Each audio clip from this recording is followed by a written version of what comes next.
Alicia, I see your hand up. How can I help you, Alicia? Yes, hi Bill. How are you? So I have a question. So basically, like I don't know how the probate process go. I have one of the buyers I have, she was making an offer on a probate sale. However, I was contacting the probate agent, and the probate agent said he has over like 20 offers, and it went up from 750K up to 800K. So how does this process go? I mean, he say all the buyers has to remove all contingency and goes to court.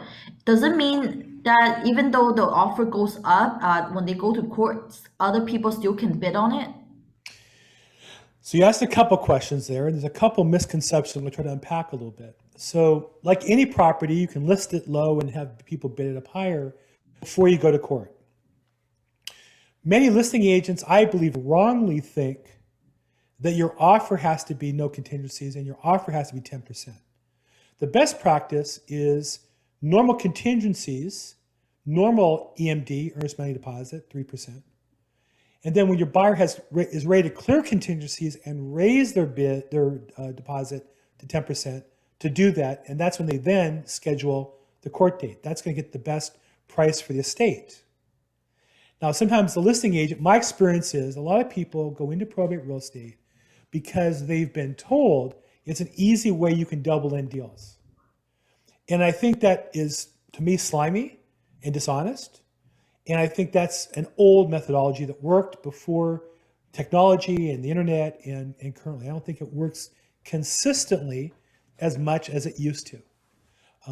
So I would say that, and oftentimes I do still find listing agents try to kind of hide the deal for their favored buyer, hoping they can double in the deal. But so to answer your question, once they pick the best offer, if the estate needs court approval, about 10% do, what's called limited authority. They need court approval for whatever reason. Now this buyer who was picked out of 19 buyers, he puts his 10% down, they file for court date. It could take them a week to a month to get the court date set, then 30 days for the hearing date to show up.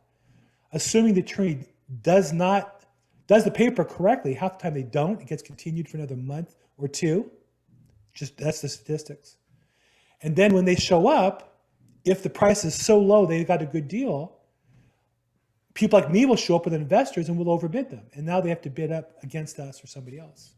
Bill, so basically you're saying that even though they pick the best, highest offer, they go to the court and the court still have other people bidding on the property. Is that what you're saying? Well, for those that need court approval, if you want, Alicia, offline, if you want to text or email me the property address, I'll look it up and I'll show you whether it needs to go back to court for confirmation or not. In the MLS, it should say court confirmation required, yes or no. Or in the remarks, it might say, I see you're in Beverly Hills. Are you a member of CLAW? Yes. So in the MLS, they'll say in the private remarks, court required, yes or no. Now, oftentimes No. agents do that wrong or don't know to fill it out.